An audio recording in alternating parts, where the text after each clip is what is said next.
Hi there, my name's Steve Carrigan. I'm the Executive Director of the Gallagher Bluedorn, and we're here sharing our excitement about some of the new shows we have coming up in our new season that we just announced. I'm here joined by my colleague, Blake Argetsinger. Good to be here. And I wanted to tell you a little bit about a new project we're working on, and this is something we've never done before, working with the School of Music. So for both of us, it's a new project. The Gallagher Bluedorn is one of the busiest performing arts centers in the Midwest. We do more than 400,000 events over the course of a year in our main stage. And so we do a lot of collaboration. And one of our best collaborations is with the School of Music. And the School of Music is we're the only Regents institution that has all the School of Music ensembles performing on our main stage. So it's a great access for our kids, but it also means we get to know our students and our directors a little better. And that's where these collaborations were born. We were talking one day after a meeting, trying to figure out how to get 401 shows into the next season instead of 400. And one of my director colleagues actually said, wouldn't it be great if we could do a few less shows, but make them really big? And the School of Music, of course, is a very busy place with very busy students. And so the notion of putting together this a multi-dimensional or giant project is really hard for them to do on their own. Luckily, it's something that Gallagher does all the time, so we hit upon this notion that we would work together to create a couple projects that were bigger than something either the School of Music could do on its own or Gallagher could do on its own.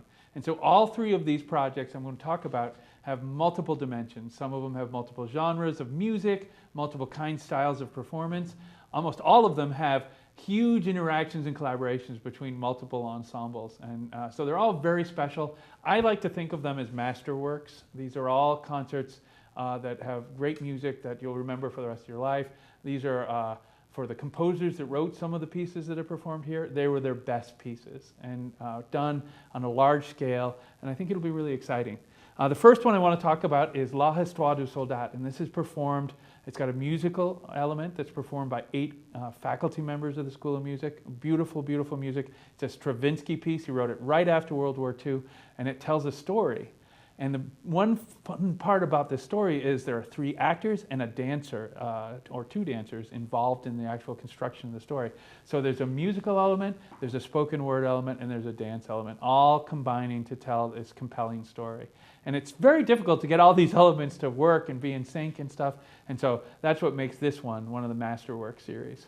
The next one I want to talk about is also very exciting. And this one's built around a special period of time. And it celebrates Armistice Day, November 11th, which we're coming up on the 100th anniversary of the end of World War I. And Armistice Day was a really important day. It marked the end of one of the most damaging conflicts of the world's history. Just a terrible, terrible war. And so it's important. And as our veterans, there aren't many or any World War I veterans, and it's important to remember those stories because I think they're relevant today.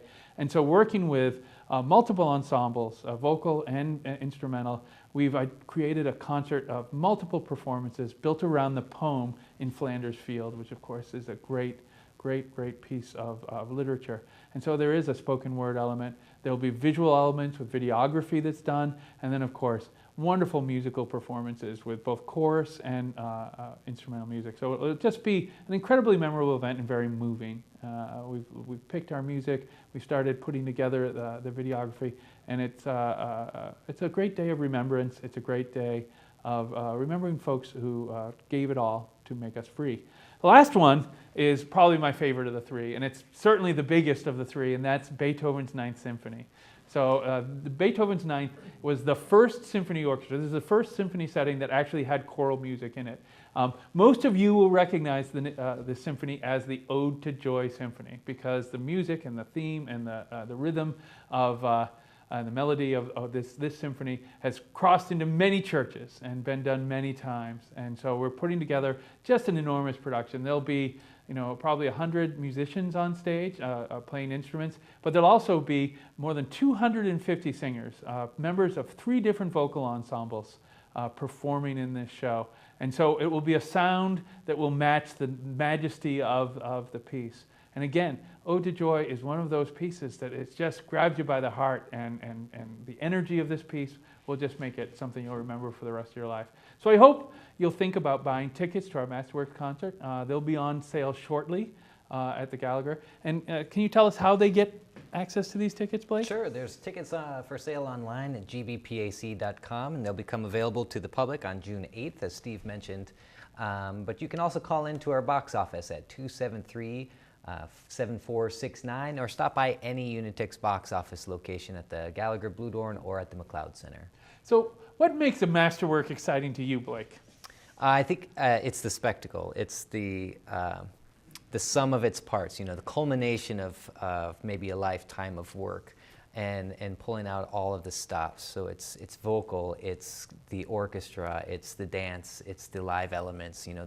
There's all these things coming together to make it just fantastic. Well, now you can order tickets early by joining the Friends of the Gallagher Blue Dorn, and this is something we'd encourage you to do.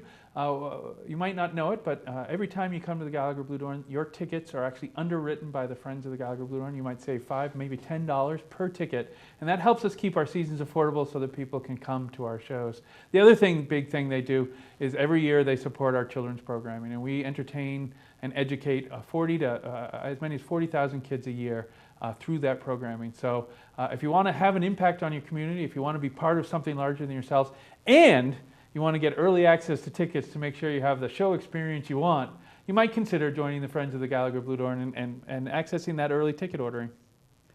I really appreciate you taking a few moments to listen to us today.